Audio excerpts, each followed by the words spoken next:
네, 우리 지난 시간에 그 홍수 이야기 이제 초입 부분까지 진행을 했습니다. 그래서 그 죄에 대한 그런 부분들, 그 다음에 그 계보에 대한 부분들을 우리가 좀 생각을 해봤죠. 그래서 셋의 계보, 그 다음에 가인의 계보 이렇게 대치되다가 결국은 이제 이 셋의 계보와 가인의 계보가 다 뒤섞여져 버렸다라고 하는 것. 그리고 이제 그것과 더불어서 하나님의 어떤 심판의 타이밍이 어떤 타이밍이냐 바로 선의 결핍이다라고 하는 이야기를 우리가 함께 나눠보았습니다. 그게 이제 창세기의 중요한 그 프롤로그라고 해야 될, 그 홍수 이야기의 중요한 프롤로그 서론이라고 할 수가 있는 것이죠. 그래서 여기 보면은 이제 내가 창조한 사람을 내가 지면에서 쓸어버리다. 근데 흥미로운 부분이죠. 창조한 사람, 다른 창조물들에 대해서는 하나님께서 후회한다고 말씀하지 않으셨습니다. 사람이요, 사람. 예. 그러니까 사람이라고 하는 존재는 굉장히 특별한 존재다라고 하는 것이죠. 이 모든 창조 질서 가운데, 이 피조물들 가운데 사람이 그만큼 커다란 책임감을 가지고 있다라고 하는 것. 이것을 통해서 우리가 다시 한번 확인할 수가 있다라고 하는 거예요. 그러니까 사람은요, 이 창조 세계를 유지하고 지켜나가는 굉장히 중요한 그 청지기와 같은 역할을 한다라고 하는 겁니다.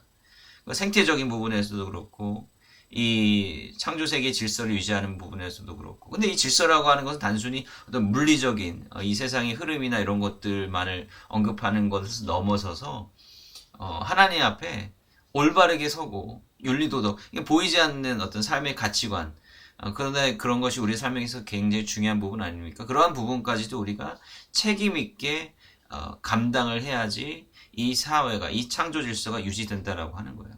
그런 책임을 인간이 가지고 있다라고 하는 거예요. 그 자유의지에 대해서 제가 말씀을 드리지 않았습니까? 그러니까 인간이 가장 궁극의 자유의지를 가진 존재다라고 하는 거예요. 이 창조 질서를 변경시킬 수도 있고 바꿔버릴 수도 있겠고 그 다음에 심지어 하나님의 말씀을 어길 수 있을 정도의 그런 엄청난 자유의지를 가지고 있다라고 하는 거예요.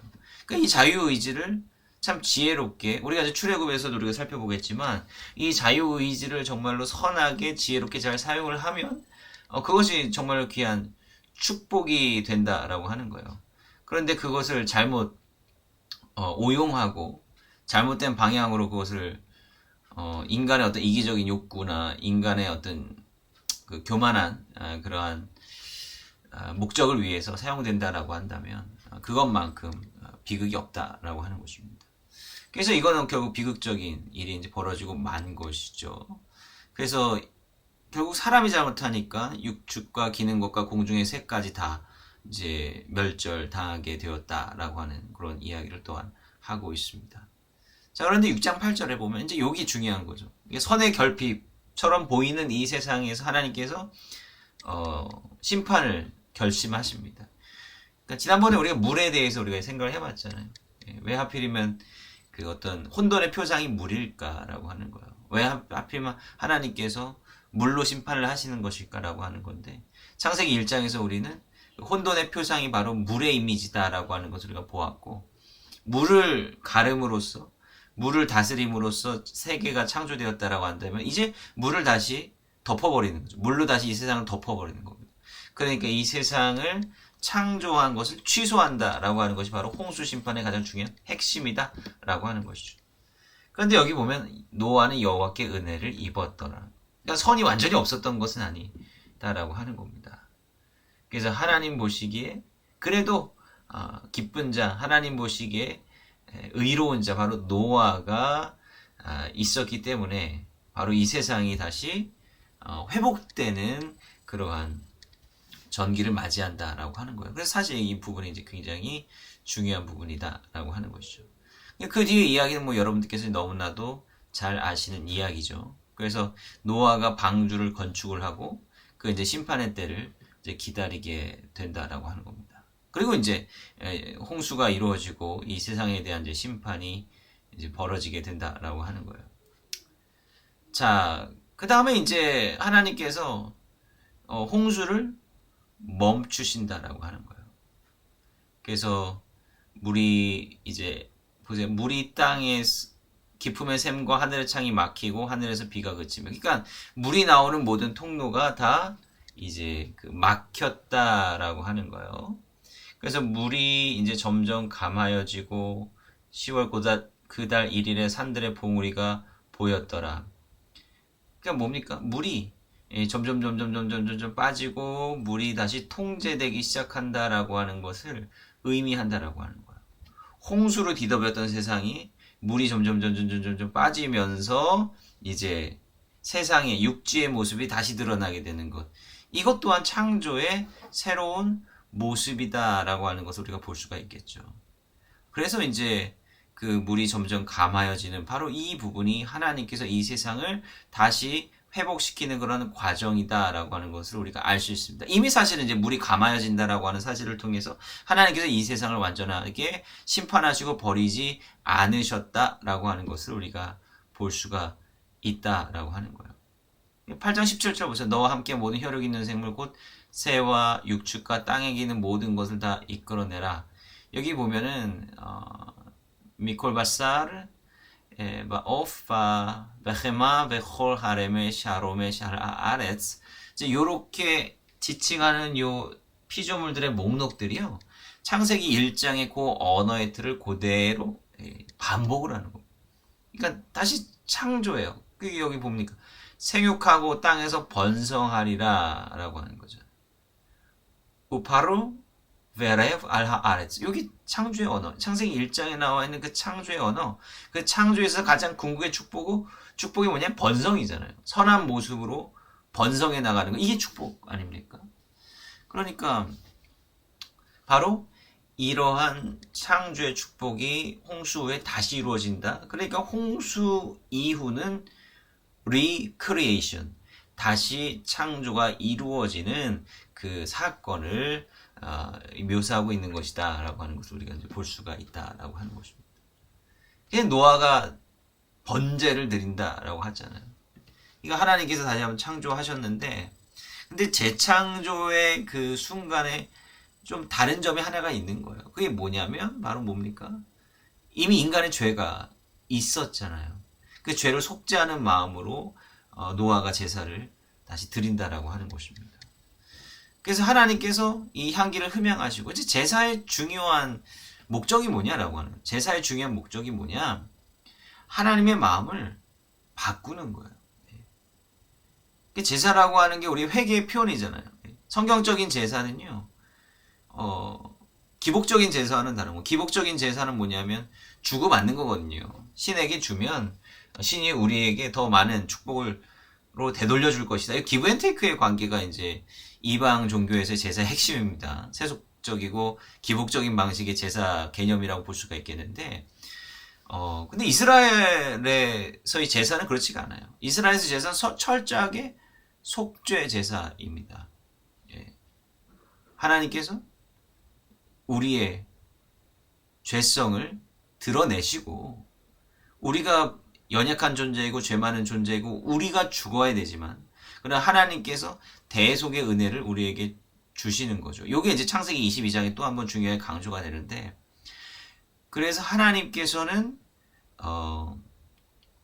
바로 이 제사를 통해서 우리의 죄됨을 분명하게 파악하게 하시고 깨닫게 하시고 하나님 앞에 다시 나아오게끔 하는 기회를 주신다라고 하는 거예요. 아울러 우리가 대신해서 동물의 제사를 드릴 때 그 연기가 하나님 앞에 올라갈 때 하나님께서는 그것을 향기를 맡으시고 마음을 바꾸신다라고 하는.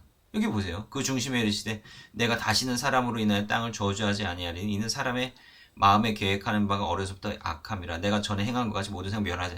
하나님의 마음이 바뀐다라고. 이게 사실 굉장히 중요한 핵심이다라고 하는 거예요. 하나님과 이스라엘의 언약 관계에 있어서 이게 굉장히 중요합니다. 우리가 나중에 보게 되겠지만 하나님께서 예언자들을 통해서 심판의 예언을 막 전하시잖아요. 나중에 이스라엘 백성들이 패역하니까 심판의 예언을 전하잖아요. 근데 예언이라고 하는 참 묘한 것 아닙니까? 예언은 무엇이 참된 예언? 참된 예언의 선제 조건이 뭐예요? 예언한 게 맞아 떨어져야 되잖아요. 그죠? 예. 예언에게 맞아 떨어져야 된단 말이에요. 근데 그게 미리 선포가 된다면, 예를 들면 이제 제가 내일 아침에 집을 나서는데 사과나무 밑을 지나게 되는데, 너는 분명히 내일 사과나무 밑을 지날 때 사과가 너의 머리에 뚝 떨어지게 될 것이다. 그 예언을 제가 들어요. 그럼 제가 사과나무를 요리조리 피해서 지나가겠죠? 그럼 안 맞을 수 있단 말이에요. 이게 무슨 예언에 무슨 의미가 있겠습니까? 근데 성경적인 예언은 그게 의미가 있다라고 하는 거예요. 왜냐하면 하나님께서 주시는 예언은 이게 꼭 맞추려고 하는 예언이 아니라 현재 우리 모습을 스스로 돌아보게 하고 우리의 마음을 회개케 하기 위함이다라고 하는 거예요. 우리가 회개하면 하나님께서 마음을 바꾸신다라고 하는 거예요. 심판을 주시지 않는다라고 하는 거예요. 이게 핵심적인 부분이다라고 하는 것이죠. 그래서 하나님의 마음을 바꾸신다라고 하는 게 엄청난 은혜인 거예요. 제사를 통해서, 우리의 헌신을 통해서, 우리 예배를 통해서, 우리의 회개를 통해서 하나님께서 마음을 바꿔가신다. 이게 이제 하나님과 우리와의 관계를 규정하는 굉장히 중요한 개념이다라고 하는 겁니다. 그래서 이제 홍수를 통해서 하나님의 마음이 어떻게 이 세상을 향해 있는가, 우리들 인간을 향해 있는가를 우리가 볼 수가 있다라고 하는 겁니다. 그래서 역시 이제 다시 한번 하나님께 축복하십니다. 생육하고 번성하여 땅에 충만하라. 이게 굉장히 중요한 창조의 축복입니다. 그리고 이제 인간의 역할에 대해서 다시 한번 말씀을 해주세요. 9장 2절에 보면 이 모든 피조물들이 너희를 두려워하며 너희를 무서워하리니 이들은 너의 손에 붙이었습니다. 이게 무슨 말일까요? 이들은 너희 손에 붙였습니다. 너희 손에 붙였다라고 하는 것, 이 표현 방식은요, 전쟁 이야기에서 상당히 많이 나오게 되는 거예요. 너희들 적들을 두려워하지 마라. 그 적들을 너의 손에 붙였다. 예. 요게 이제 히브리어로 베 야드켐 니타누, 직역하면은 너희의 손에 주어졌다. 그러니까 너희 손바닥 위에 있다. 뭐 이제 이런 뜻이에요. 예. 다 이 모든 것들이 너희 손바닥 안에서 다 있다라고 하는 걸 이야기를 한다라고 하는 겁니다. 그러니까 이게 도대체 무슨 말일까요? 피조물을 우리를 다 두려워하기 때문에 우리가 피조물을 마음대로 해야 된다. 뭐 이렇게 우리는 정복자다. 이러한 마인드를 가지라고 하는 걸까요? 사실 그렇지 않습니다. 이것도 사실은 철저하게 책임성과 관련되어 있는 그런 부분들이에요. 당연히 여러분들 그 인간의 어떤 물리적인 어떤 조건을 보면 참으로 연약하기 그지 없죠. 참 연약하기 그지 없습니다. 우리는 사실은 뭐 야생에 던져지게 되면 우리가 얼마 살아남지 못합니다. 근데 인간이 도구를 사용하고요, 언어, 아주 발달된 언어를 사용하고, 이걸 통해서 문명을 이루잖아요. 그 문명을 통해서 여러 가지 뭐 무기들도 만들고 기술들도 만들고 발전. 그러니까 인간이 하나님으로 봤던 특권이 바로 이 부분이죠. 생각할 줄 알고 도구를 사용할 줄 알고 무언가를 창조할 수 있고, 이러한 능력을 받은 덕분에 인간은 만물의 영장이 되는 겁니다. 아무리 싸나운 맹수, 인간이 만든 동물원 안에 다 있어요. 그러니까 참 놀라운 일이다라고 하는 것이죠. 그만큼 인간은 엄청난 힘을 가지고 있는 존재다라고 하는 거고요. 그다음에 제가 뭐 지난번에도 말씀드렸다시피 동물은요, 생태계가 정해준 그 틀을 벗어나지를 못해요. 생태계의 틀을 넘어서지를 못합니다. 다 거기에 속박되어 있어요. 그러니까 동물들은 자유의지가 사실은 그런 차원에서는 없는 거예요. 그냥 동물들은 어떻게 살아가도록 일종의 뭐 프로그래밍 되어 있고 그거 안에서 그냥 사는 겁니다. 거기를 벗어나지를 못하는 거예요. 인간은 그런 구속을 받지 않지 않습니까? 뭐 어디로든 가고 어디로든 삶의 영역을 넓히고 사막에서도 물을 내고 거기서 살고 도시를 만들고 이렇지 않습니까? 그래서 하나님께서 이제 이런 인간에게 당부하시는 말씀이 있는데, 자, 9장 3절에 무릇 산 동물은 너희의 식물이 될지라 채소같이 다 내가 이것을 너희에게 주노라 이렇게 되어 있습니다. 이게 이제 먹는 거에 대한 이야기를 이제 하고 계신데요. 음식법입니다. 원래 인간은 초식동물로 만들어졌습니다. 그 사실을 아십니까? 인간은 원래 초식동물이었습니다. 창세기 1장에 보면 인간에게 하나님께서 이제 채소, 식물을 먹을 양식으로 허락을 하시는 거예요. 그러니까 최초로 탄생한 인간은요, 초식동물이었습니다. 근데 이제 노아의 홍수 이후에 자, 무릇 산 동물은 너희의 식물이 될지라. 왜? 동물들을 뭐 고기를 먹을 수 있다라고 하는 거죠. 왜냐하면 이제 모든 이제 홍수 때문에 모든 식물들이 다 쓸려가 버렸으니까 이제 자라날 때까지 또 시간이 필요하겠죠. 현실적으로 하나님께서는 이제 고기를 너희들이 먹을 수 있다라고 말씀을 해주시는 겁니다. 그 다음에 9장 4절 보면 그러나 고기를 그 생명되는 피째 먹지 말 것이니라. 자, 이게 무슨 의미입니까? 고기를 피째 먹지 말라라고 하는 게 무슨 의미죠? 선지 해장국을 먹어야 됩니까? 먹지 말아야 됩니까? 참 고민이 되는 그런 이야기인데, 자, 근데 이게 의미를 알려면 그 다음 구절을 봐야 돼요. 내가 반드시 너희 피고 너희 생명의 피를 찾으리니 짐승이면 그 짐승에게서 사람이나 사람의 형제면 그에게서 그의 생명을 찾으리라. 무릇 사람의 피를 흘리면 사람이 그 피를 흘릴 것이니 이는 하나님이 자기 형상대로 사람을 지었습니다. 이 흐름이 좀 이상해 보이지 않습니까? 갑자기 고기를 주겠다라고 말씀하시고 피째 먹지 마. 여기까지는 어느 정도가 연결이 되는데 5절하고 6절은 또 딴 이야기를 하시는 것 같아요. 그 갑자기 뭐 사람이 하나님의 형상이다. 여기까지 나갑니다. 도대체 이게 무슨 의미냐라고 하는 거예요. 근데 5절하고 6절이 사실은 이 4절을 이해하는데 굉장히 중요한 포인트입니다. 그리고 이것이 그 이후에 출애굽기서부터 나오는 인간에 관한 법, 인간의 정체성에 관한 법, 인간과 인간 사이에 지켜야 될 율법의 가장 핵심적인 개념이 여기에 사실은 내포되어 있다라고 이제 볼 수가 있어요. 보면 뭐냐면 내가 반드시 생명의 피를 찾으리니 짐승이면 그 짐승이 사람이나 사람의 형제면 그에게서 생명을 찾으리라. 이건 무엇입니까? 이 구절의 의미는 피를 마구잡이로 흘리지 말라라고 하는 거예요.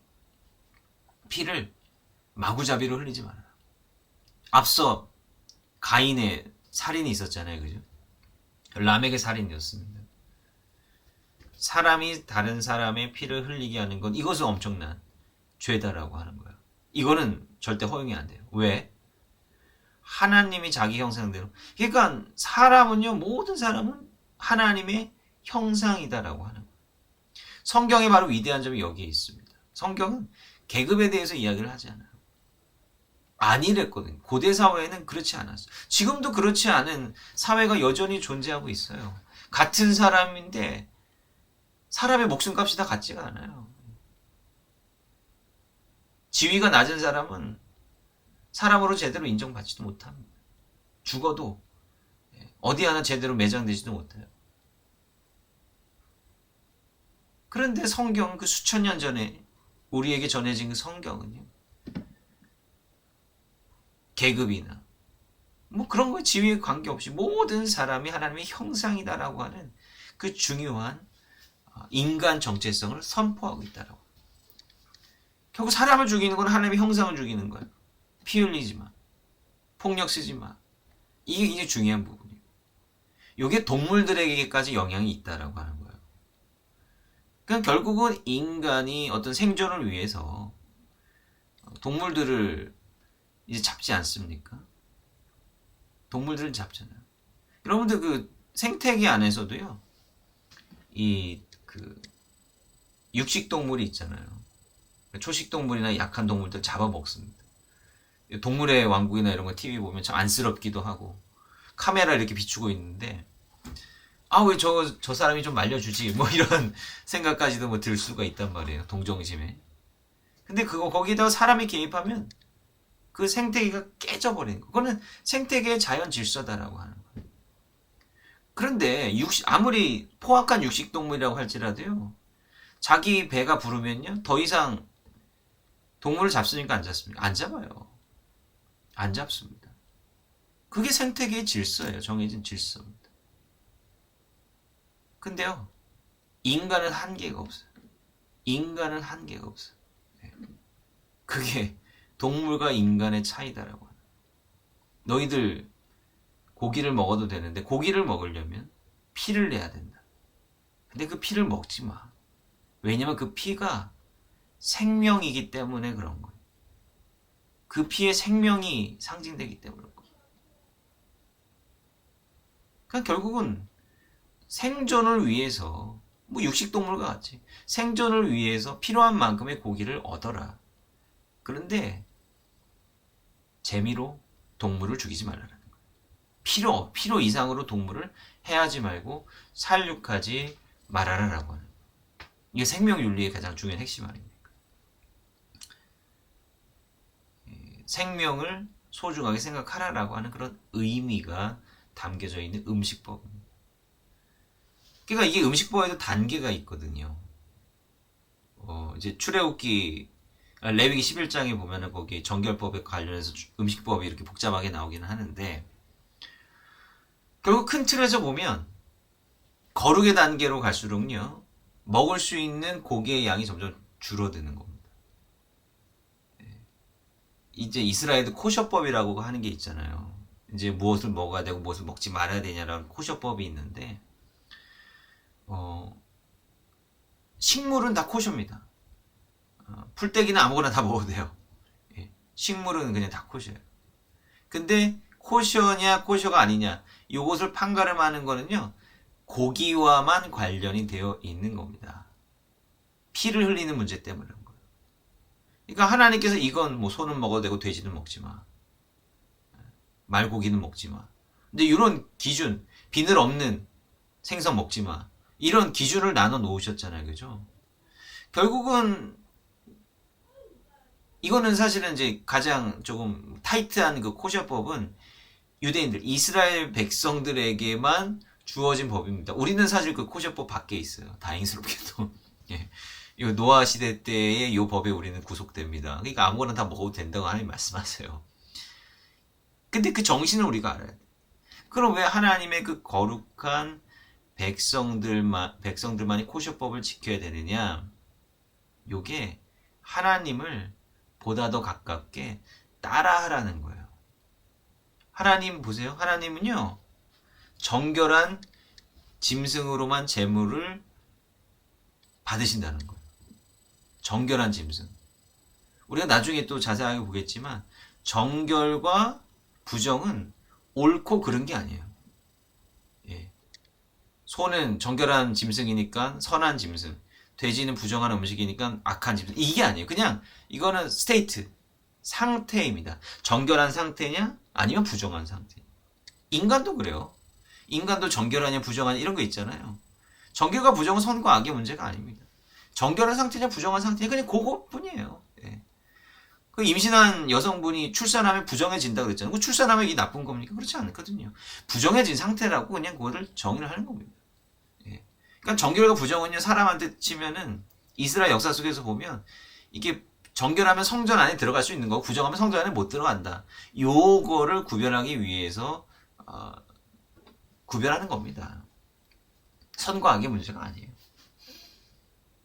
그럼 결국은 뭡니까? 하나님께서 정결한 짐승으로만 제사를 받으신다라고 하는 것은 무슨 의미냐면 희생을 최소화하겠다. 짐승의 희생을 최소화하시겠다라고 하는 거예요.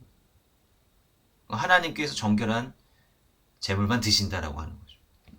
그러면 하나님의 백성, 거룩한 백성, 내가 거룩하니 너희도 거룩하라 라고 부름받은 거룩한 백성, 이스라엘 백성들도 정결한 짐승들만 그 종류로 한정해서 먹어야 된다라고 하는 거예요. 그러니까 하나님 앞에 정결한, 좀 더 거룩한 모습으로 나아가기 위해서는 피를 흘리는 희생을 최소한으로 해야 된다라고 하는 것을 이야기를 하는 거죠. 그러한 의미들을 우리가 살펴봐. 이게 창조의 윤리, 창조의 질서예요. 모든 인간은 평등하다라고 하는 것이고, 하나님의 형상으로 지음받은 존귀한 존재다라고 하는 것이고, 이 생태계와도 우리가 잘 다스려야 되고 우리가 잘 관리를 해야 되고 특별히 무해한 이 동물들의 피를 흘리지 말아야 된다. 필요 이상으로 흘리게 해서는 안 된다라고 하는 이 총체적인 어떤 생명윤리적인 관점들을 성경에서 우리에게 이미 이야기를 해주고 있다라고 하는 겁니다. 그래서 이제 무지개 언약을 통해서 다시는 이 세상을 물로 멸하지 않겠다라고 이제 말씀하시고 그 다음에 이제 계속해서 이제 이야기가 진행이 되는 거죠. 그래서 이제 10장에 가면은 이제 뭐 노아의 아들 셈, 함, 야벳 이제 후예들이 이제 이렇게 이제 나오고 있습니다. 그래서 이제 이 사람들이 그 자손들이 어떻게 분포가 되느냐 이제 요거에 대해서 이야기를 하고 있는데요. 우리는 이제 좀 이게 바벨탑 이야기로 이제 이어지게 되는데 여기서 우리는 뭔가 이제 방향성을 생각해 봐야 됩니다. 이게 창세기 1장하고 11장이 굉장히 중요한 어떤 인간 이제 이 세계의 문제가 도대체 뭐냐라고 하는 부분들을 굉장히 함축적으로 이야기를 하고 있는 부분이 굉장히 중요한 부분입니다. 그러니까 10장에 보면은 이제 셈, 함, 야벳으로부터 이 자손들이 이제 퍼져 나갑니다. 근데 거기서 핵심은 뭐냐면 생육하고 번성하라라고 하는 겁니다. 근데 생육하고 번성하라라고 하는 그 이미지를 생각해 보시면 여러분들 어떤 이미지가 생각나십니까? 그러니까 이 땅이 넓은 땅이 있잖아요. 둥그런 지구가 있고 이렇게 넓은 육지가 있습니다. 영토가 있어요. 그럼 생육하고 번성하라라고 하는 말은 뭐예요? 퍼져 나가는 거예요. 퍼져 나가는 겁니다. 근데 인간이 어떠한 방식으로 이제 살아가느냐. 그냥 하나님께서 의도하신 방식으로 정말 생육하고 번성하면서 이 땅 가운데 점점 퍼져 나가면서 이 세상을 잘 관리하면서 그렇게 살아가느냐. 바벨탑 사건 이야기는 그렇지 않았다라고 이제 이야기를 하는 겁니다. 이 사람들이 뭘 하는 거야? 탑을 쌓는 거야. 바벨탑을 쌓는 거야. 사실 하나님께서 인간들에게 나아가라고 하는 그 방향성은요. 수평입니다. 수평으로 이렇게 퍼져가는 게 하나님께서 우리들에게 의도하신 이제 중요한 그 핵심이에요. 근데 사람들이 지금 뭘 해요? 위로 올라가죠. 위로 올라가. 수직으로 올라가고 있더라고요. 이 높은 곳에 높은 빌딩을 쌓고 우리 주변에도 아파트들 많지 않습니까? 서울 올라가면 스카이스크래퍼라고 해서 엄청 고층 빌딩이 엄청나게 많지 않습니까? 사실 그게 이제 인간의 욕망이거든요. 하늘로 올라가려고 하는 인간의 뭐 반드시 그 땅이 좁아가지고 위로 올려야 된다. 물론 그런 부분들도 있지만 근데 높은 고층 빌딩을 짓는 인간의 욕망은 사실 그거보다 더 고차원적인 그런 부분에 있는 거예요. 롯데월드타워 맨 꼭대기층에 여러분들 산다고 생각해보세요. 주변에 내려다보니 이 세상이 전부 다 내 것 같아 보이지 않겠습니까? 그 위에서 내려다본다라고 하는 것은 이 세상에 내가 주인이 된다라고 하는 그런 마음이 있는 거예요. 그러니까 펜트하우스 가장 좋은 곳은 꼭대기층에 있는 거예요. 근데 사람들이 여기서 그 탑을 쌓는 그 중요한 이유가 무엇입니까? 여기 뭐예요? 자 말하되 성가대를 쌓아 꼭대기를 하늘에 닿게 하여 우리의 이름을 내고 온 지면에 흩어짐을 면하죠. 이 사람들은 흩어지기를 원하지 않는 거예요. 수평으로 흩어지고 우리는 모여서 하늘로 위로 쌓여서 우리의 이름을 떨쳐야 된다라고 하는 거예요. 우리의 뜻대로 이 세상을 움직여 나가야 된다라고. 이 세상을 통치하는 헤드쿼터를 만들자라고 하는 겁니다. 그 높이 올라가면 마치 모처럼 될 것 같아서 이게 또 아담과 하와 이야기가 또 반복이 돼. 하나님과 같이 되고자 하는 이 욕망을 이 바벨탑을 쌓는 그 일을 통해서 지금 드러내고 있다라고 하는 거예요. 요게 지금 11장까지의 세상의 모습이다라고 하는 거예요. 쭉 정리를 해볼까요? 창세기 1장에서 하나님께서 아주 선하게 이 세상을 창조하셨습니다. 질서 있는 그 질서가 곧 거룩의 모습입니다. 거룩이라고 하는 게 뭐 고상하고 뭐 그런 거 아닙니다. 원래 그 살아야 되는 대로 사는 게 거룩이에요, 사실은. 있어야 될 자리에 있는 게 거룩이고요. 또 하나님께서는 인간을 만드시고 인간을 축복하셔서 생육하고 번성하고 이 세상을 잘 관리하라. 이게 인간의 사명이거든요. 그런데 이제 인간이 어디다가 그 눈을 돌리냐 하면 하나님의 권위에 이제 눈을 돌리게 된다라고 하는 거예요. 특히 선과 악을 아는 문제와 비롯해서. 그래서 우리 스스로 하나님과 같이 돼서 선악을 판단하겠다. 우리가 이 선과 악의 기준을 정립하겠다. 그러면서 우리가 이 세상을 영영토록 통치하겠다. 이런 교만함이 결국 선악과 사건으로 나타나게 되는 것이고 또 하나님에 의해서 이들은 쫓겨나게 된다라고 하는 겁니다. 근데 이들이 쫓겨났어요. 그러면서 그래도 인간의 역사를 계속 써나갑니다. 쫓겨났다고 해서 하나님께서 인간을 당연히 포기한 것이 아니라 어쨌든 인간으로 하여금 이 세상에서 그들의 역할을 잘 할 수 있도록 하나님께서는 계속 지켜보고 돌보고 계신다라고 하는 거예요. 근데 아벨과 가인의 사건을 통해서 인류의 역사는 또 새로운 전기를 맞이하게 된다라고 하는 거죠. 특히 아벨을 살해한 가인을 통해서 도시 문명이 시작됩니다. 농사꾼, 농업혁명을 통해서 이 세상 가운데 문명이 세워지게 됩니다. 문명은 도시입니다. 사람들이 모여 살기 시작했다라고 하는 것이죠. 성으로 둘러싸여 있어요. 가인이 에녹성을 처음 쌓았습니다. 도시가 시작되었어요. 그 성이라고 하는 것은 바로 그 곳 안에서 새로운 질서가, 그들만의 질서가 정립되고 유지된다라고 하는 것을 의미하는 겁니다. 하나님의 법이 영향을 미치는 곳이 아니다라고 하는 것이죠. 하나님께서 그러한 가운데 셋을 통하여서 하나님의 이름을 부르고 하나님을 아는 계보를 새롭게 만들어 가시는 거예요. 이게 하나님의 계보, 약속의 계보. 그러니까 세상적인 가인의 계보, 하나님의 뜻을 따르는 그런 하나님의 선한 자손들의 계보가 양립하는 이 세상의 질서 가운데 있다라고 하는 거죠. 그러니까 지금도 사실 이게 유지되고 있는 거예요. 네. 어거스틴도 이 세속 도성과 하나님의 도성 이걸 비교하면서 얘기를 하고 있는 거잖아요. 하나님의 뜻이 통치, 하나님의 뜻이 이루어지는 영역. 오늘날로 말하면 교회의 영역인 거죠. 그 다음에 세상의 통치력이 이루어지는 영역. 이 세상 아닙니까? 그런 이분법적인 구조가 이 세상 가운데서 단순화시키는 거죠. 나타나고 있다라고 하는 거예요. 근데 문제는 뭐냐면 이 둘의 경기가 무너져 버렸다라고 하는 것입니다. 나중에도 이스라엘의 역사를 보면 알겠지만 이스라엘의 가장 중요한 문제의 원인 가운데 하나는 혼합주의거든요. 결혼을 통한 혼합주의든 어떤 종교적인 혼합주의든 뒤섞여 버릴 때 문제가 발생하는 것이고 하나님의 어떤 심판의 기준의 가장 중요한 부분은 뭐냐면 선의 결핍이라고 했습니다. 그래서 하나님께서 홍수로 멸하셨죠. 물로 심판하신다라고 하는 것은 창조를 취소하시겠다.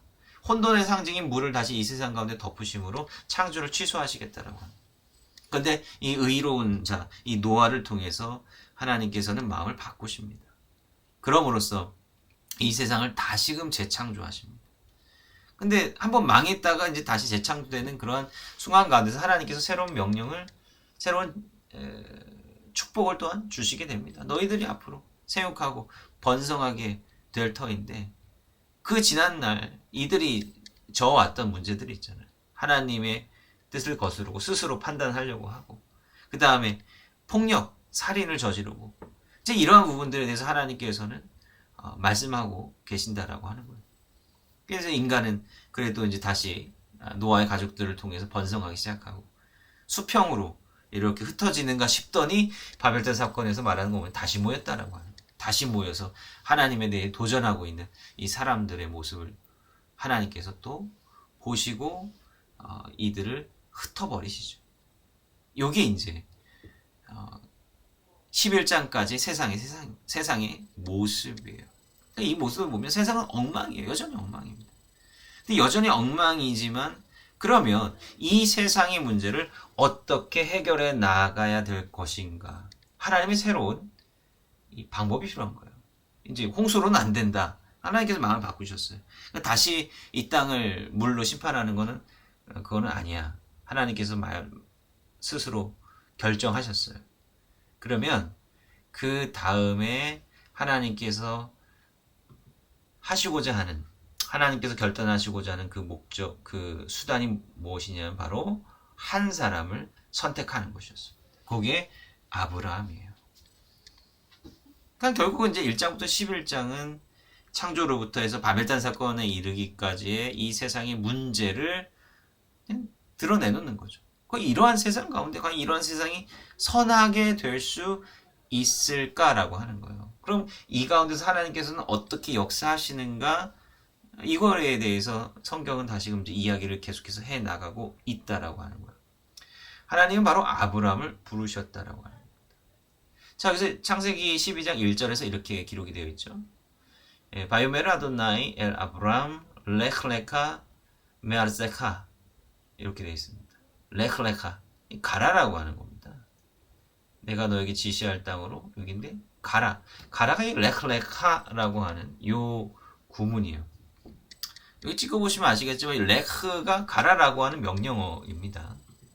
그 다음에 레카는 여기 전치사 뭐 이제 영어로 말하면 to you 혹은 뭐 by yourself 뭐 이제 여러 가지 의미를 가지고 있는 것인데 저는 이제 요 구절을 물론 이제 한글 번역으로는 뭐 딱히 어떻게 표현하기가 좀 그렇기는 한데 레클레카의 함의는 뭐냐면요. 네 스스로 결정하여 가라. 요 의미에 사실은 굉장히 가깝습니다. 그냥 하나님께서 그냥 목덜미 붙잡고 너 빨리 가 이게 아니라 인간에게 선택권을 주시는 거예요. 이 레클레카가 또 언제 나온지 아십니까? 창세기 22장 아브라함에게 모리아산으로 가서 이삭 제물을 바치러 가라라고 할 때 레클레카가 나옵니다. 이거 굉장히 중요한 부분이거든요. 네, 굉장히 중요한 부분이에요. 항상 하나님께서는 인간에게 선택권을 이게 자유의지잖아요. 인간은 자유의지를 가진 존재인데 이 자유의지를 선하게 활용할 때 역사가 일어나는 겁니다. 하나님의 뜻에 부합하게 인간 스스로 결정할 때 역사가 일어나는 거예요. 물론 모든 것은 하나님의 섭리하에서 이루어지는 것입니다. 근데 하나님께서는 우리에게 선택권을 주시는 거예요. 그만큼 우리에게 역할과 책임을 주셨다라고 하는 겁니다. 모든 것이 다 하나님의 뜻대로 모든 것이 즉각 이루어진다라고 한다면 우리의 역할이 뭐죠? 믿음이라고 하는 게 그런 건 아니겠습니까? 도대체 믿음이라고 하는 게 무엇입니까? 물론 하나님께서 우리에게 믿음을 주신다라고 선제적으로 우리에게 믿음을 주시는 것이다라고 분명히 말씀하시지만 근데 믿음이 우리 가운데 주어졌지만 그 믿음을 우리 스스로 인식하고 그 믿음대로 우리가 결단해서 사는 건 또 다른 문제다라고. 예, 또 다른 문제라고. 또 성결교 분들도 많으시니까 웨슬리안 아닙니까? 그러니까 웨슬리 목사님께서 말씀하신 게 중요한 게 성화잖아요. 성화라고 하는 게 도대체 뭡니까? 그러니까 이거를 좀 잘못 오해하면 이 감리교나 뭐 성결교는 뭐 스스로 뭐 행동으로 성화를 이루어서 구원을 이루는 것이냐? 그렇지 않아요. 웨슬리 목사는 그걸 이야기한 적이 한 번도 없습니다. 우리가 구원의 경험을 먼저 하는 거예요. 구원의 경험을 먼저 했으니까 마치 물컵에 물을 막 담으면 물이 다 차면 뭐 그다음 어떻게 흘러나오는 거죠. 구원의 경험이 마찬가지더라. 그러니까 우리의 구원의 확신이 차고 넘치면 우리의 행동, 성화의 삶으로 흘러나온다라고 하는 거예요. 우리가 어떻게 안간힘을 써가지고 막 성화를 이루고 이런 것이 아니라 믿음의 확증과 구원의 확신을 얻으면 자연스럽게 성화의 삶이 흘러나온다라고 하는 거죠. 이게 굉장히 중요한 순서 아닙니까? 여기도 마찬가지예요. 그러니까 믿음이라고 하는 건 뭐냐면 삶으로 흘러나와야 된다라고. 우리의 선택권이 있어요. 믿음대로 살 것이냐 그렇지 않을 것이냐. 우리가 믿음을 가지고 있지만 생각해보세요. 우리가 믿음을 가지고 있지만 우리에게 여전히 선택권이 있습니다. 그렇지 않아요? 네. 내일 하루 중요한 일이 있는데 중요한 일을 해야 될 것인가? 아니면 내일 또 중요한 또 예배가 있어요. 예배에 참석해야 될 것인가? 뭐 이건 예입니다. 이러한 선택의 경로에 있을 때 우리 믿음이 다 있잖아요. 믿음이 있다고 그래서. 근데 어떤 선택을 해야 됩니까? 결국 선택하는 건 우리의 몫이잖아요. 이게 믿음의 도전이고 이게 스스로 결단한다. 그러니까 하나님께서는 이러한 방식으로 우리와 함께 일하시기를 원하신다라고 하는 거예요. 우리는 선택권과 자유의지가 있지만 우리는 바로 그 선택권과 자유의지를 통해서 하나님께서 하나님께서 뜻하신 바대로 살아갈 때에 역사가 일어난다라고 하는 거예요. 그러니까 레클레카에는 저는 바로 이 의미가 함축되어 있다라고 생각을 합니다. 어쩌면 하나님께서 정말 많은 사람들을 부르셨을지도 모르겠어요. 하나님께 네 스스로 결단하여 가라. 아브라함뿐만 아니라 정말 많은 사람들을 부르셨을 수도 있습니다. 그런데 결국은 거기에 응답한 이가 아브라함이 아니었겠느냐. 아브라함의 뭐 DNA 가운데 뭐 특별한 게 있다라기보다는 믿음으로 응답한 그 삶의 모습을 보여준 이가 바로 아브라함이다라고 하는 것을 우리는 좀 생각을 해볼 수가 있다라고 하는 겁니다. 내가 너로 큰 민족을 이루고 내게 복을 주어 내 이름을 창대케 하리 너는 복의 근원이 될지라. 그러니까 내 이름을 창대케 한다. 여기 이제 바벨탑 사건하고 상반되는 것 아니겠습니까? 결국 이름이 창대케 된다라고 하는 것은 우리 스스로 바벨탑을 쌓아서 하나님과 같이 엄청난 도시를 만들거나 높은 고층 빌딩을 만들거나 그거는 이름이 기억되지 않는다라고 하는 거예요. 그렇게 해봐야 이름이 기억되지 않는다라고.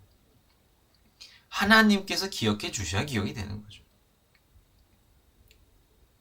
그래서 아브라함은 너는 복의 근원이 될지. 그럼 아브라함의 미션이 뭐냐? 너를 축복하는 자에게는 내가 복을 내고 너를 저주하는 자에게는 내가 저주하리니. 그러니까 이게 작용 반작용이에요. 다른 사람이 너를 축복하잖아? 그러면은 그 사람이 복을 받을 거야. 다른 사람이 너를 저주하잖아? 다른 사람이 너 저주를 받을 거야.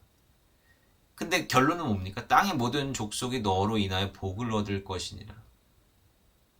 근데 하나님께서는 근데 너를 통해서 너를 축복하고 너한테 선하게 대해줘서 모든 사람들이 복을 얻게 되기를 원해. 이게 하나님의 뜻이에요. 아브라함과 그의 자손을 통해서 이 열방이 하나님의 복을 받기를 원한다. 이게 선택의 의미다라고 하는 겁니다. 하나님께서 한 사람, 한 민족이잖아. 한 민족의 조상이잖아. 이 사람을 택해서 그들을 통하여서 복을 전파하시기를 원한다. 이게 하나님께서 결정하신 이제 새로운 구원의 방편이다 라고 하는 거예요.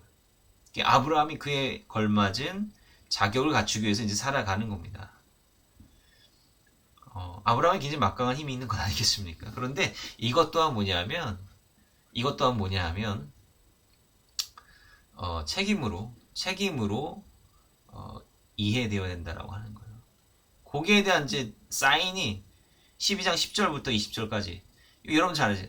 사라가 하고 이제 아브라함이 이제 기근이 생겨서 기근을 이제 경험을 해가지고 가나안 땅 기근이 들어서 애굽으로 내려가지 않습니까? 그때 뭔 일이 벌어졌어요? 사라가 굉장히 좀 아름다웠나 봅니다. 그래서 사라를 누이로 속여요. 뭐 이제 친척 관계니까 뭐 거짓말을 한 거라고 볼 수는 없는데 어쨌든 결혼 관계를 드러내지 않는다라고 하는 거예요. 그래서 사라가 이제 애굽 왕의 후처로 이제 들어갈 위기 가운데 놓이지 않습니까? 그때 무슨 일이 벌어집니까? 바로의 집이 저주를 받는 거예요. 저주를 받는 거예요. 이게 바로 아브라함이 받은 축복의 의미가 뭔가를 보여주는 이야기예요. 아브라함에게 해를 끼치니까 그 집이 저주를 받는다. 근데 그 해의 동기는 누가 제공한 거예요? 결국은 아브라함이 제공한 것이다. 우리는 아브라함을 축복하면 축복을 받고 아브라함을 저주하면 저주를 받는다. 이럴 때 우리는 무조건 아브라함의 상대편의 행동의 기준만을 생각을 하는 경향이 있어요. 근데 이 이야기는 뭐냐면 물론 바로도 뭐 일정 부분 뭐 잘못한 부분이 있을 수도 있겠지만 사실 전적으로는 사실 아브라함이 거짓말을 했기 때문에 이 문제가 생긴 거거든요. 그러니까 아브라함 처신을 잘못했기 때문에 다른 사람에게 저주가 임하게 되는 그런 결과가 초래되었다라고 하는 거예요. 이게 하나님의 선택받은 백성의 책임이다라고. 니들이 잘못하면 다른 사람이 저주받아. 니들이 잘못. 이게 이후에 이스라엘 역사, 왕국의 역사 속에서 나타나는 것 아닙니까? 이스라엘이 잘못하고 폐역하니까 주변 사람들도 덩달아 하나님에게로 멀어지게 된다라고 하는 거예요. 이게 선택받은 자, 거룩한 백성들의 굉장히 중요한 책임성이다라고 합니다. 참 두려운 부분이다라고 생각을 합니다. 그러면서 이제 아브라함의 이야기가 이렇게 이제 흘러가는데 그 창세기 요 이제 슬라이드 보면은 제가 이제 이러한 자료를 PDF로 올려드렸는데요. 네. 그러니까 창세기의 이제 전반적인 구조를 좀 구조화 이렇게 했는데 제가 지난번에 그 톨돗에 대한 창세기 1장부터 이제 해가지고 톨돗에 대한 이야기를 좀 해드렸어요. 그래서 족보인데 계보인데 창조 이야기부터 사실은 족보라고 말씀드렸잖아요. 창세기 1장에서 쭉 나오는 그 창조의 이야기는 하늘과 땅의 자손들에 대한 이야기, 마치 이제 그런 계보입니다. 창세기는 이런 계보 구조로 되어 있고 족보가 숱하게 많이 나와요, 그죠? 근데 이게 이제 계보다라고 하는 그 앞에 혹은 뒤에 사실 뭐 창세기에서 창조 이야기를 제외하고선 다 앞에 있어요. 창조 이야기는 첫 번째 창조 이야기 다 끝나고 그 다음에 이게 이제 하늘과 땅의 계보다고 뒤에 나와 있지만 나머지 부분들은 톨돛이라고 하는 뭐 아브라함의 계보다 노아의 계보다 이러한 말이 항상 그 족보 맨 앞쪽에 언급되어 있는 그런 이제 구조로 되어 있습니다. 근데 이 톨돛이라고 하는 표현을 쭉 따라가서 제가 이게 정리를 한 거예요. 하늘과 땅의 계보, 그 다음에 아담의 계보, 노아의 계보, 셈함 야벳의 계보, 셈의 계보, 데라의 계보. 이제 이렇게 일단은 11장부터 그 전역사 1장부터 11장 사이에는 이런 족보들이 있죠. 여기 이런 족보를 보시면 뭡니까? 좀 하나님의 어떤 복이 흘러가는 족보거든. 뭐 세상이 막 어지럽고 심판도 있어 그러지만 결국은 하나님의 복이 흘러가는 족보다. 쭉 가인의 족보도 있었잖아요. 가인의 족보는 톨돛이라는 말이 없거든요. 하나님 기뻐하지 않은 족보 계보다라고 하는. 하나님의 약속의 계보가 이 톨돛이라고 하는 표현을 통해서 어떻게 흘러가는지를 보여주고 있고요. 그 다음에 12장부터 이제 아브라함부터 시작을 해서 족장사가 시작되지 않습니까? 그러니까 족장들의 이야기에서도 요 이제 계보가 나오는데, 이제 아브라함의 계보 같은 경우에는 그의 아버지 데라로부터 이제 시작이 되는 그런 계보가 나오고요. 거기에 이제 아브라함이 포함되어 있고, 그 뒤에 보면 뭡니까? 이스마엘의 계보, 이삭의 계보, 에서의 계보, 야곱의 계보, 아브라함의 자손들에 대한 계보가 양립돼서 이렇게 나오고 있습니다. 그러니까 우리 이거 중요합니다. 그러니까 아브라함의 이야기가 이제 시작되면서 물론 하나님께서 이 아브라함을 통해서 어떻게 역사하시는가 이거 굉장히 중요한 포인트지만 근데 아브라함 한 대에서 끝나는 게 아니잖아요. 아브라함의 다음 때 약속의 자손을 통해서 계속해서 그 하나님의 복의 계보가 이어져야 된다고요.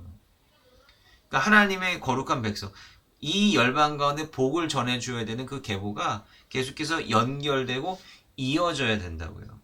근데 우리가 잘 아시다시피 그 아브라함의 복된 계보가 연결되는 그 과정은 어떻게 이루어지고 바로 선택이라고 하는 걸로 이루어져요. 선택. 복수의 형제들이 있는데 그 두 형제 가운데 누가 선택되고 누가 선택받지 못하느냐라고 하는 요걸로 이렇게 이야기의 흐름이 진행이 됩니다. 사실 아브라함 이야기의 굉장히 중요한 고민은 누가 아브라함의 후계자가 될 것이냐라고 하는 거예요. 네. 아브라함은 아들이 원래 없었잖아요. 사라가 아이를 오랫동안 갖지 못했으니까.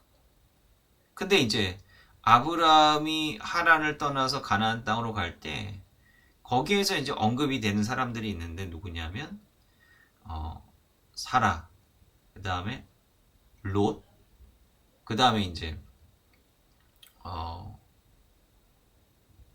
하란에서 얻은 사람들 이제 뭐 이런 부류들이에요. 그러니까 이제 잠정적으로 성경에서는 이 문제에 대해서 직접적으로 언급하고 있지 않지만 성경의 이 흐름을 보면 자, 아브라함이 12장에서 가나안 땅으로 왔잖아요. 13장에서 어떻게 됩니까? 아브라함하고 롯하고 갈등이 생긴단 말이에요. 아브라함을 롯하고 이 갈등이 왜 중요하죠? 아브라함은 어쩌면 롯을 자기 중에 후계자라고 생각했을 겁니다. 근데 갈등이 생겨요. 롯은 아브라함의 기업을 잇는 그런 종속된 위치가 아니라 자기는 자기 독립적인 계보를 얻기를 원했을 거예요. 그래서 어디로 갑니까? 소돔과 고모라 땅으로 가잖아요. 롯은 이게 굉장히 중요해요. 하나님께서 아브라함에게 말씀해 주신 약속의 땅에 경계가 있거든요. 롯은 그 경계 밖으로 뛰쳐나가는 거예요. 그럼 복의 계보에서부터 또 뛰쳐나가는 겁니다. 이런 거예요. 그리고 15장에 보면은 하나님께서 아브라함에게 이제 말씀하신 아브라함이 아유 이제 뭐 아들을 내가 어떻게 낳습니까? 제 후계자가 다메섹 엘리에셀입니다. 다메섹 뭐 하란 그쪽 지역에서 얻은 종인 것 같아요. 뭐 똘똘했나 봅니다. 옛날 시대에는 이제 하무라비 법전에 이런 걸 보면 자기 후사가 없을 때는 똘똘한 그 하인 가운데 한 사람을 입양해가지고 이런 식으로도 계보를 이어갔으니까요. 근데 하나님께서 아니다라고 말씀하세요. 근데 이제 그 다음에 이제 이삭으로 바로 넘어갑니까? 아니죠. 그 전에 뭐예요? 사라가 머리를 쓰는 거예요. 사라가 머리를 써가지고 이 하나님의 뜻이 뭐 주신다고 했는데 이거 우리가 이렇게 가만히 있으면 안 된다. 우리가 나름대로 이제 노력을 좀 해보자 라고 해가지고 인위적인 방법이죠. 하가를 통해서 이스마엘이라고 하는 자손을 낳습니다. 이스마엘에게 이제 물려주려고 하는 거죠. 근데 거기에 뭡니까? 갈등이 생기잖아요. 본인이 자초한 거죠. 사실은 사라가 자초한 거죠. 아브람과 사라가 자초한 갈등이 벌어지게 되고 이제 이스마엘하고 하갈이 쫓겨나게 되는 거 아닙니까? 근데 여기서 묘한 일이 벌어집니다. 하나님께서 성경을 보면 하나님께서 요 이스마엘과 하갈을 굉장히 축복해 주세요. 뭐 어찌됐든 이게 인간적인 어떤 잘못된 판단이 들어가 있긴 하지만 아브라함의 자손도 마찬가지다라고 하는 거예요. 그래서 아브라함에게 준하는 그런 축복이 그들에게도 행해진다라고 하는 것이고요. 이들은 어떻게 됩니까? 나중에 이제 약속의 땅 경계 밖으로 뛰쳐나가죠. 선택에서는 배제가 되지만 선택에서 배제가 됐다고 해서 이 문제가 되는 건 아니에요. 그들이 사는 그 영역, 그 땅에서 또 번성하게 된다라고 하는 거예요. 다 연결되어 있으니까. 그러니까 롯은 누구의 조상이 됩니까? 모압과 암몬의 조상이 되는 것이고, 이스마엘은 아랍 사람들의 조상이 되는 거예요. 그 아라비아 사막 쪽으로 내려가니까. 그 다음에 이삭이 이제 태어난 이후에, 이삭은 그 땅에 남잖아요. 그죠? 아브라함이 그 땅에 남는 거고, 이삭이 그 땅에 남아요. 어디 가지 않고. 그 약속의 계보가 이렇게 또 이어진다는 하는 거죠. 그 사이에 무슨 일이 일어나지냐면, 이스마엘이 이제 나가고 난 다음에 모리아산 이야기가 나오잖아요. 모리아산 이야기가 사실은 또 굉장히 중요한 이야기 핵심이죠. 모리아산이 어딥니까?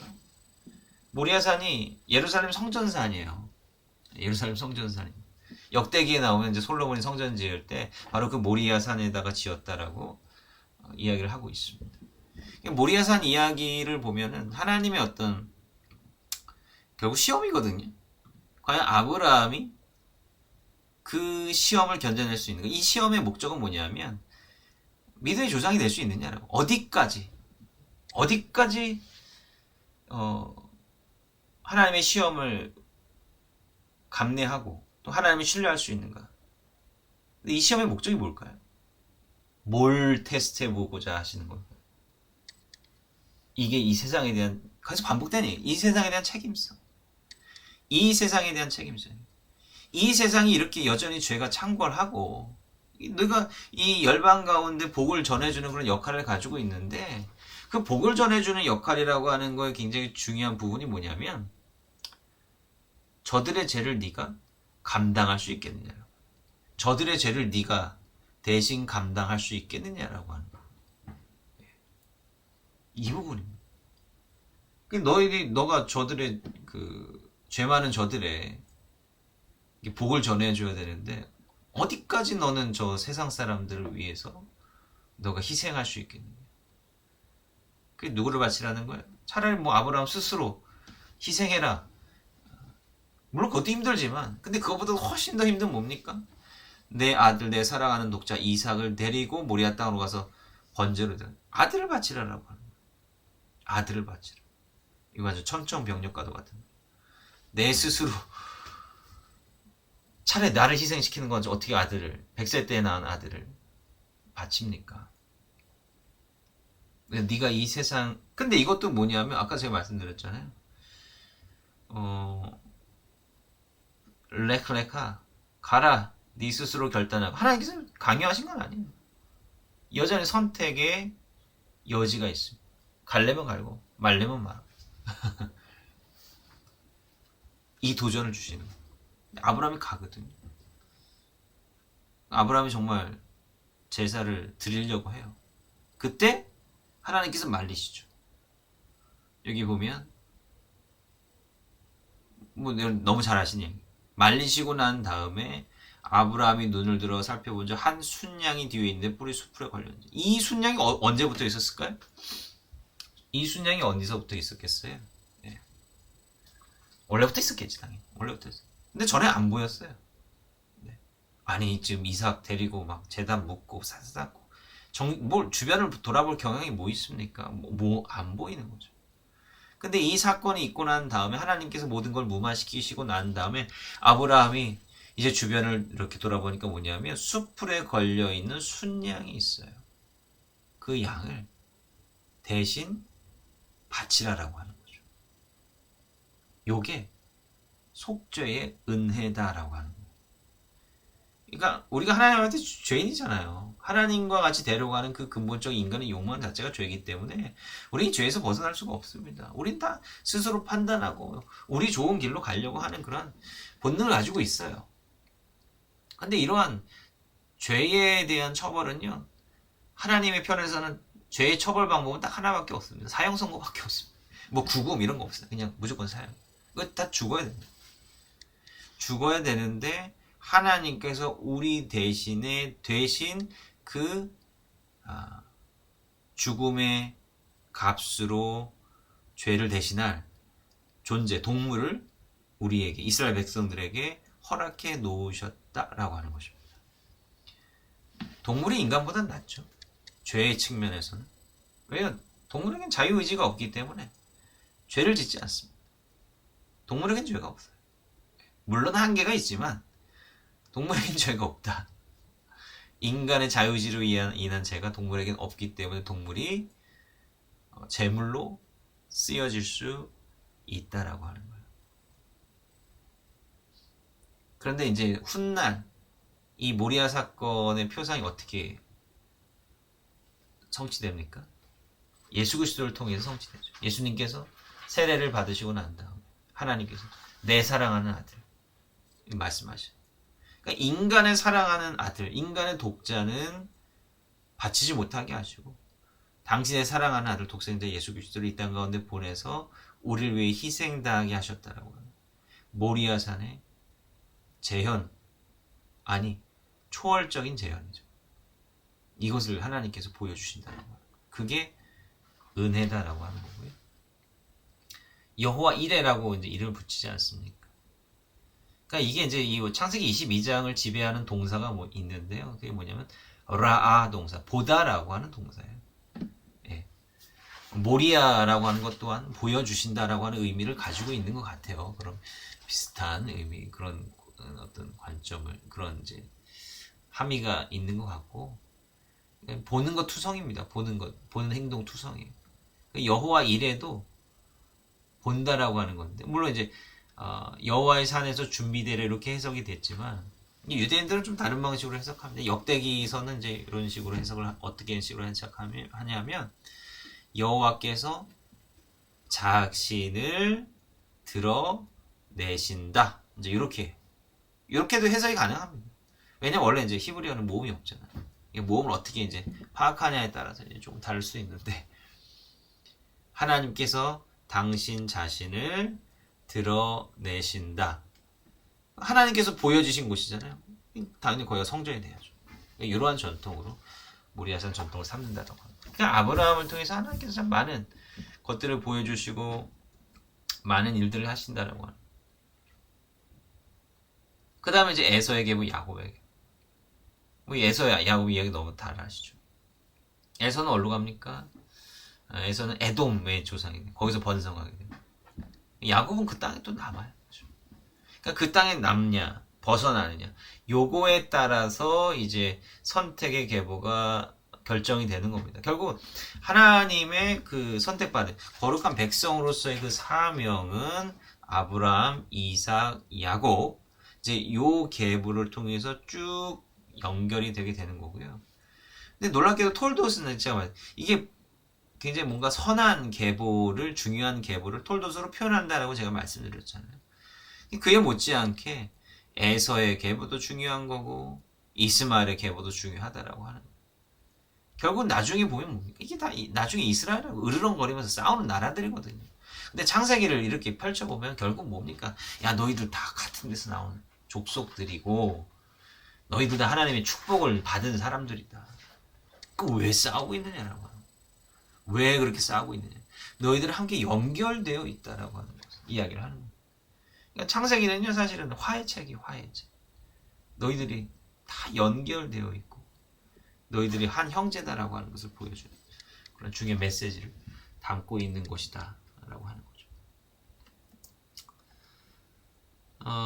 그래서 요 창세기 이제 족장 이야기의 어떤 주맥을 이루는 게 이제 형제들의 이야기인데, 이스라엘 주변 민족들과 이스라엘의 어떤 연결성, 화해, 이제 요것들을 이야기를 한다라고 하는 거죠.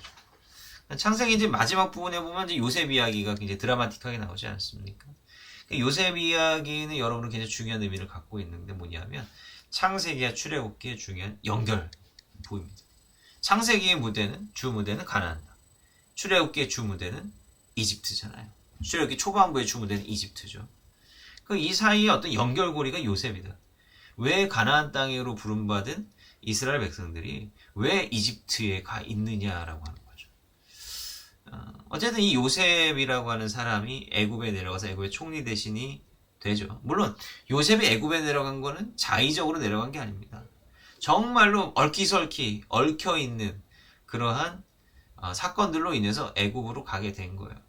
요셉 이야기를 여러분도 한번 잘 읽어보세요. 요셉 이야기에 하나님이 나옵니까 안 나옵니까? 하나님이 나와요 안 나와요? 하나님의 개입이 나옵니까 안 나와요? 한번 다시 보세요. 안 나와요. 요셉이 정말 신실한 모습을 보이긴 하지만 하나님께서 요셉을 뭐 어떻게 건져주시고 도와주고 보디발의 마음을 뭐 바꿔주시고 이런 일절 없습니다.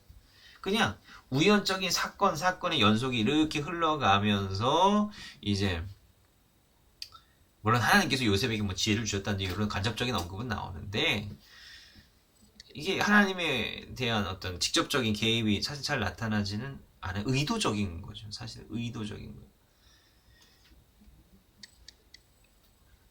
그러니까 이게 상당히 이제 수준 높은 이야기라고 할 수가 있는데 하나님을 배제시킴으로써 오히려 요셉의 어떤 민의, 신실함 이런 것들을 굉장히 강조하고 있고요. 우연이 계속해서 겹치면 뭐가 된다? 필연이 되는 겁니다. 우연적인 이 장치들, 이 사건들에 대한 묘사를 통해서 오히려 거기서 또 하나님을 바라보게 하는 거예요. 아, 요셉이 애굽으로 내려간 것은 인간적인 의지로 내려간 것이 아니라 이 우연적인 사건들 뒤에 있는 하나님의 인도하심으로 내려온 것이다라고. 그 하나님의 인도하심을 이러한 방식으로 강조하고 있다라고 하는 거죠. 그리고 이제 중요한 전환점이 또 뭐죠? 가족에서 민족이 됐다라고. 요셉 시대 때 70명의 야곱의 가족들이 애굽으로 내려가지 않습니까? 근데 이제 한 페이지, 창세기 50장에서 이제 출애굽기 1장으로 한 페이지만 딱 넘겨버리면 400년의 시간이 훌떡 지나가고 가족이 민족이 되어 있다라고 하는 것입니다. 이런 변화가 이제 일어나게 되는 거예요. 이제 하나님께서 한 사람을 선택을 하시고 그 형제들의 이야기를 통해서 어떻게 복의 계보, 거룩의 계보가 연결되고 이어지는가 이런 것들을 보여주시는 거예요. 미미하지만 미미한 가족들의 힘이지만 그러나 이제 어느 순간 애굽에서 민족으로 성장해 있는 이스라엘의 모습을 우리가 바라보게 된다라고 하는 겁니다. 출애굽기에서 우리가 처음 볼 때 마주하게 되는 그 이야기는 뭐냐면 민족이 된 이스라엘의 모습이다라고 하는 거죠. 예. 자, 그래서 창세기 50장에서 출애굽기 1장으로 넘어가면 이제 여러 가지 변화들이 생깁니다. 아까도 말씀드렸지만 400년간의 어떤 시대적인 간극이 있고요. 그 다음에 이제 가족에서 민족으로 변화되었다. 우리가 이제 여기서 좀 몇 가지 생각해 볼 포인트가 좀 있습니다. 자, 하나님께서 아브라함에게 주셨던 하나님께서 아브라함에게 주셨던 복의 핵심이 뭡니까? 땅과 민족에 대한 약속이죠. 땅과 민족에 대한 약속. 이게 하나님께서 아브라함에게 주셨던 언약의 두 가지 핵심 축입니다. 근데 이제 이스라엘 백성이 애굽에서 민족으로 성장을 했잖아요. 그러니까 그 중에 하나는 성취가 된 거예요. 땅과 백성에 대한 언약. 그 두 가지 중에 하나가 이미 성취가 된 거죠.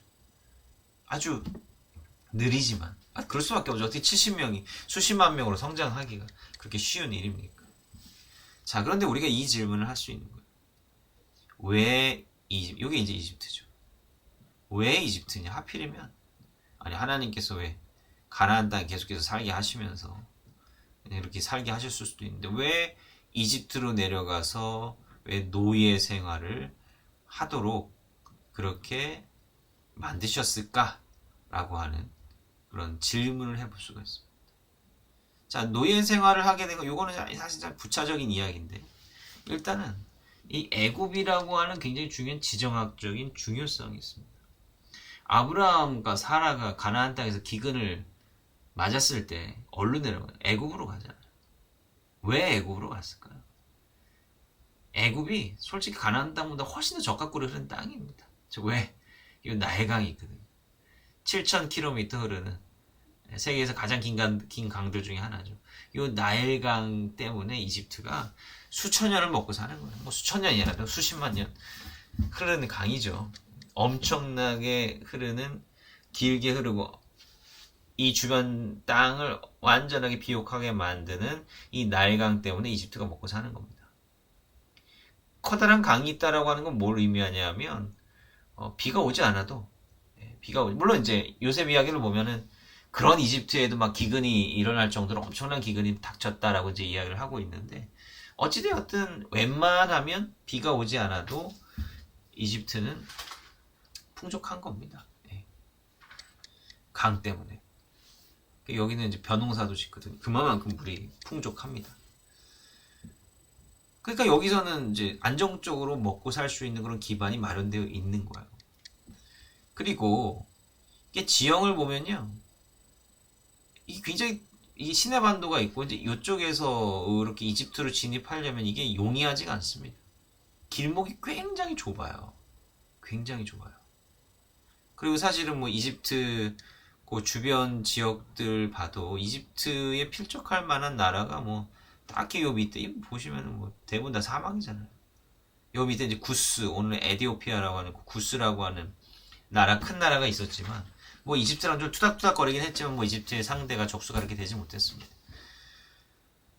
그러니까 이제 당시 제국이라고 하면 요 메소포타미아 지역에 있었던 뭐 이런 나라들이 있었고, 그다음에 히타이트라고 하는 나라가 이제 있었고, 여기는 아직 좀 먼 얘기죠.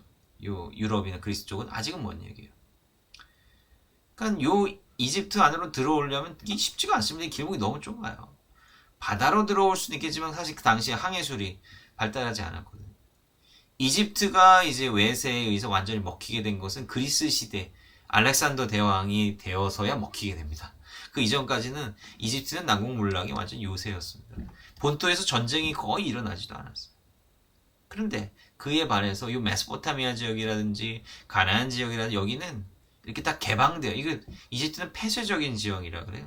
근데 요 주변의 가나안 지역이나 메소포타미아 지역은 개방된 지역이 돼가지고 숱하게 전쟁이 엄청나게 벌어지는 곳이었어요.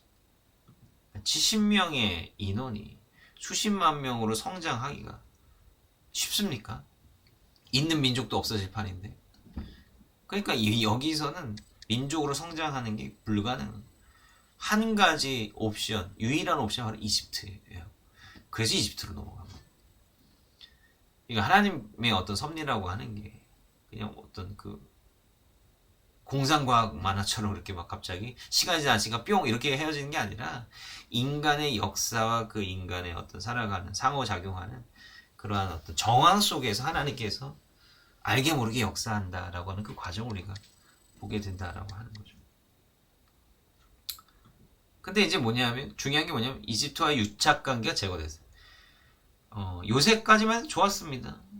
요새 이집트 왕이 잘 해줬어요. 역사가들은 요셉과 친했던 왕이 힉소스 왕조의 왕이지 않았을까 조심스럽게 뭐 추측을 하는데, 힉소스 왕조라고 하는 게 이집트는 이제 그 전통적으로 이제 이집트 토착민들에 의해서 왕조를 이루었는데, 근데 이제 15왕조인가요? 그래서 그 15왕조가 힉소스 왕조인데, 그때에 가나안 출신의 사람들이 이집트를 정벌해가지고 왕조를 이룬 적이 있었습니다. 뭐 이집트인들은 이제 그거를 이제 정식 왕조라고 이제 부르지 않고 그 역사 속에서 완전 지워버리려고 했던 역사인데, 가나안 왕조가 있었어요. 그래서 이제 그때 요셉이 등용되었던 것 아니냐 뭐 이렇게 얘기를 하는 거죠. 어쨌든 간에 이제 중요한 건 뭐냐면 출애굽기 1장에 있는 애굽 왕은 요셉을 알지 못하는, 과거의 요셉을 알지 못하는 왕이었고, 이 히브리 민족을 별로 달가워하지 않은 왕이었다라고 하는 거죠. 1장 1절에 보면은 야곱의 가족들이 나오지 않습니까? 그래서 흥미로운 부분은 뭐지? 이스라엘 자손은 생육이 중다고 번식하여 창성의 힘이 강되면 온 땅에 가득하게. 이게 뭡니까? 창조의 축복이잖아. 창조 이야기에서 나오는 문구, 홍수 이후에 언급되었던 문구, 이게 반복이 되고 있어요. 예. 창조의 언어. 그러니까 하나님의 창조 섭리대로 잘 이제 이스라엘이 번성하고 있다라고 하는 것을 이야기를 하는 겁니다. 그러니까 1장 8절에 보면 요셉을 알지 못하는 새 왕이 일어나서 애굽을 다스리니, 그러니까 이 너무 많다. 그래서 우리를 위협할 수 있는 존재가 되니까 저들에게 강제 노역을 해가지고 고되게 만들고 힘을 빼고, 또 강제 노역을 하다가 보면은 저 사람 인구가 많이 줄지 않겠느냐, 이제 이렇게 봤던 겁니다. 이 역사가 돌고 돈다고. 이 나치가 세계 2차 세계대전 동안 유대인들을 학살하는 방법 가운데 하나가 요거였습니다. 네. 이 나치가 이제 뭐 그 데스 캠프라고 해서 이제 죽음의 수용소에서 유대인들을 집단 학살하기도 했지만, 근데 전시 상태였잖아요, 독일이. 그러다 보니까 노동력이 항상 필요하잖아요. 그래서 그냥 또 유대인들을 그냥 그렇게 죽이는 것도 힘들고, 또 노동력이 또 아쉬우니까 이제 이 사람들을 이제 뭐 무료죠. 그냥 노예처럼 부리는 노동력이 돼버린 겁니다. 군수공장이나 이런 광산이나 이런 데다가 그냥 막 쳐넣는 거예요. 그러면 이제 뭐 그런 노동에 의해서, 강제 노역에 의해서 자연 감소하지 않겠냐, 그것도 하나의 방법이다, 뭐 이렇게 이야기를 하고 회의를 했던 그런 기록도 남아 있습니다.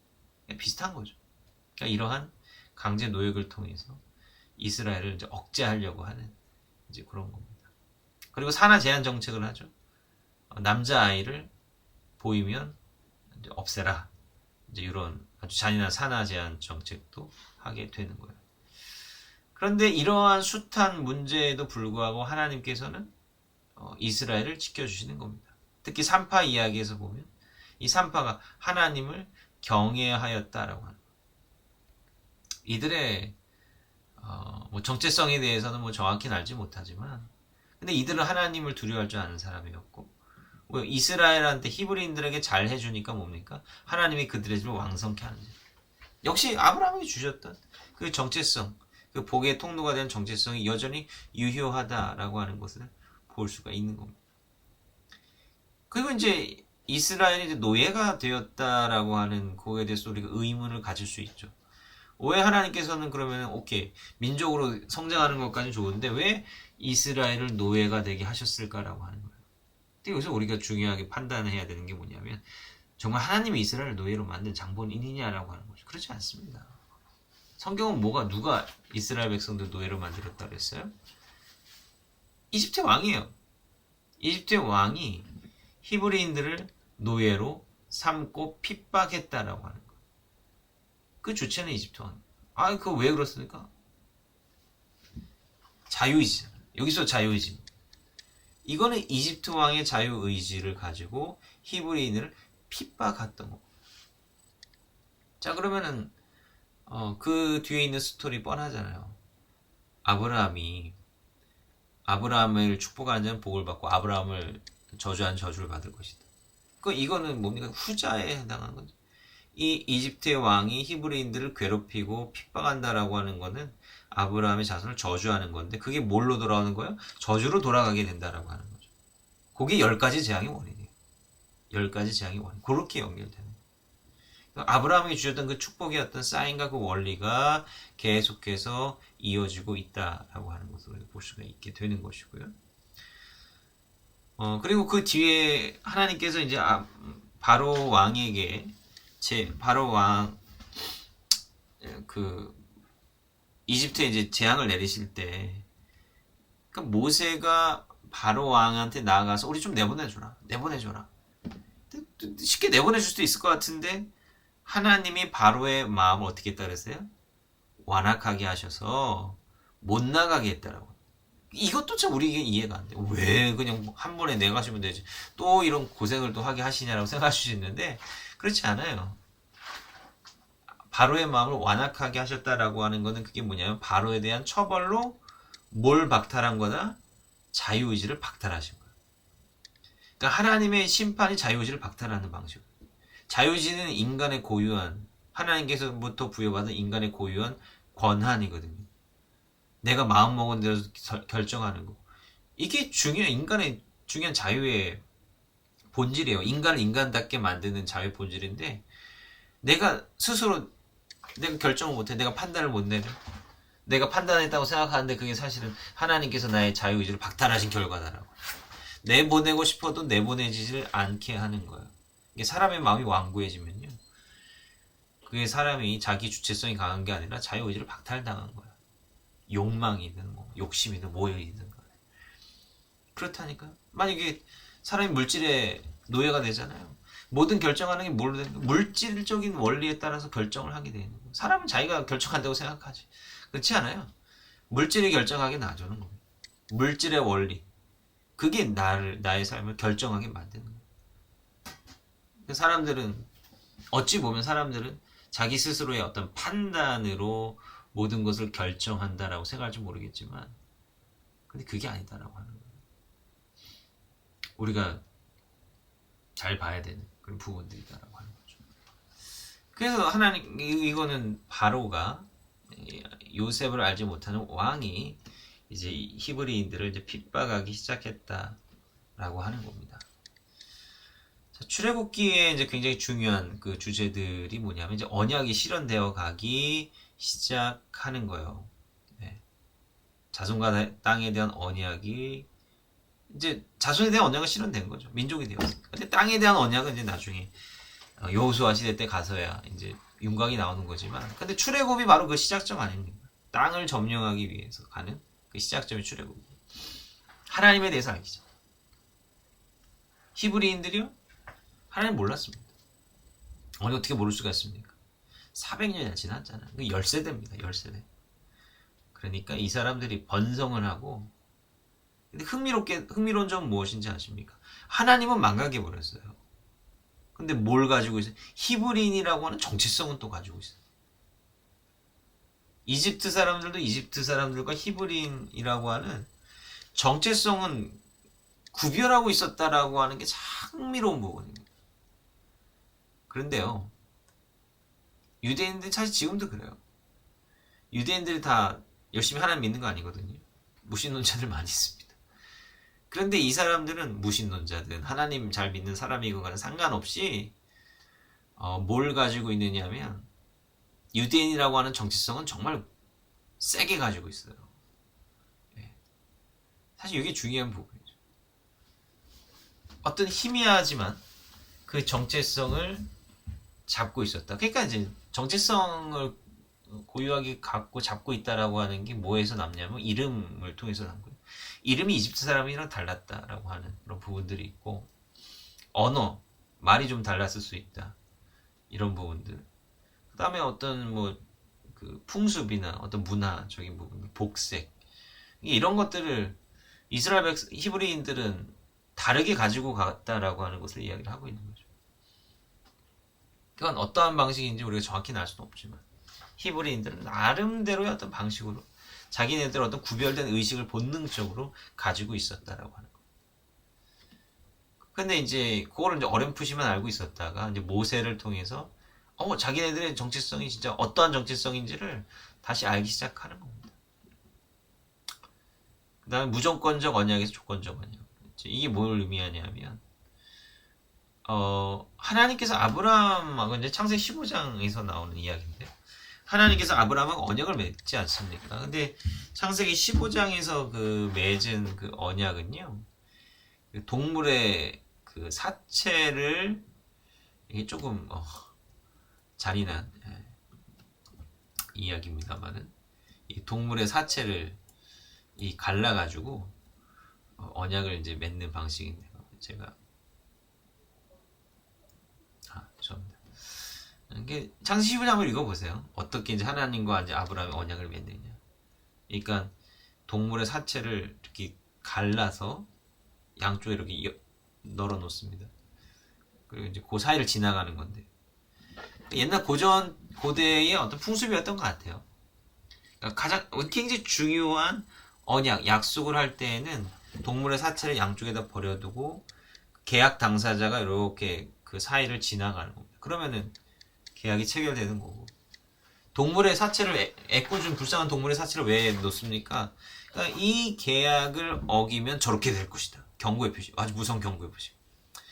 창세기 15장을 보면은 누가 그 동물들 사체 사이를 지나갑니까? 하나님만 지나가요. 아브라함 안 자고 있었어요. 하나님만 지나가. 그러니까 아브라함 하나님 맺은 언약은 뭡니까? 일방적인 언약. 하나님에게만 언약 준수의 의무가 있는 거예요. 그런 방식의 언약이 만들어졌다. 요겁니다. 이게 무조건적 언약이죠. 일방적인 언약이고. 그래서 창세기에 나온 족장 이야기를 보면 하나님께서 족장들을 뭐 심판하시고 혼내시고 이런 거 나옵니까? 뭐 아브라함, 이삭, 야곱이 뭐 맨날 FM대로 살았습니까? 그렇지 않잖아요. 근데 이들이 뭐 하나님의 어떤 심판의 말씀을 들었거나 경고의 말씀 안 들었어요. 아무리 엉뚱한 짓을 해도 하나님께서는 한 번도 책망하지 않으셨다. 책망하지 않으셨어요. 왜? 무조건적 언약이니까. 그러니까 복의 백성으로 성장하는데 굉장히 중요한 밑거름, 기초잖아요. 하나님께서는 무조건 지켜주시는 그런 방식으로 이들을 보호해 주셨다.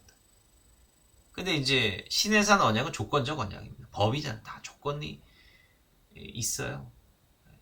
조건적 언약으로, 이 조건적 언약이라고 하는 건 결국 뭐냐면 이제 책임을 감당할 때가 왔다 이거예요. 너희들 거룩한 백성이 되어서 정말 이 열방을 향해서 하나님의 복을 전하는 그런 나라가 되어야 되는데, 그러려면 너희들이 해야 될 의무가 있다. 무조건 되는 게 아니야. 너희들이 감당해야 될 거룩의 의무가 있다. 하나님과 같이 거룩하게 되려면 분명히 지켜야 될 규정들이 있는데, 그것들을 지킬 때 너희들이 거룩한 백성이 될 수 있다라고 하는 거야. 이거 안 돼? 그건 너희들 이 역할 감당 못해. 이렇게 된다는 거죠. 그게 조건적 언약이에요. 그러니까 신의 산 언약은요, 이게 하나님과 백성들이 계약 의식을 체결하는 그 장면이 나오는 거예요. 그러니까 너 이거 준수할 거야? 준행할 거야? 백성들이 네 알겠습니다. 사인하거든요. 우리 보험계약서 보면은 글자 작아가지고 잘 보이지도 않잖아요. 그냥 뭣도 모르고 그냥 사인한다고. 이스라엘 백성도 마찬가지. 그게 뭔지 몰라 사실. 그냥 알겠습니다. 뭐 좋은 이야기니까. 그 사인하고 난 다음에 이제 난리가 나는 거죠. 잘못하니까 하나님께서 이제 그때부터 엄청 막 심판하시고 처벌하시고, 이게 이제 바뀐다라고 하는. 근데 그거를 해야 거룩한 백성이 되고 거룩한 나라가 될 수 있다라고 하는 거예요. 이스라엘 스테이터스가 바뀌는 거죠. 근데 이제 무조건 언약에서 조건적 언약으로 완전하게 이제 일방적으로 바뀌었다라고 하기보다는요, 공존하는 거라고 보시면 되겠어요. 그러니까 나중에 이제 유다 백성들이 이제 예언자들을 통해서 심판의 말씀을 듣고 할 때 나중에 망하잖아요. 이스라엘 유다 망하잖아요. 조건적 언약을 어겨서 망한 거예요, 결국은. 거룩한 나라가 되는데 실패했기 때문에 망한 거고. 근데 그 다음에 하나님 뭐 하세요? 회복시키잖아요. 왜 회복시켜요? 뭐가 살아있기 때문에? 무조건적 언약이 남아있어서 또 회복시키시는 거예요. 그러니까 이게 조건적 언약은 무조건적 언약하고 이게 역동적으로 공존하고 인터랙션하고 있다라고. 그러니까 심판의 예언을 하시는데 그 심판의 예언은 회복되기를 원하는 그런 마음이 하나님 가운데 있다라고 하는 겁니다. 요게 이제 굉장히 이제 중요한 맥락이다라고 하는 거예요. 그러니까 창세기는 이제 모든 것이 시작되는, 그리고 왜 이 세상이 이렇게 되었고 이 문제를 하나님께서 어떻게 해결하시고자 하는가, 여기에 대한 아주 이제 출발점, 중요한 핵심들을 이야기한다라고 한다면, 출애굽기는 이제 그런 것들을 본격적으로 실행하는 그런 단계를 설명하고 있습니다.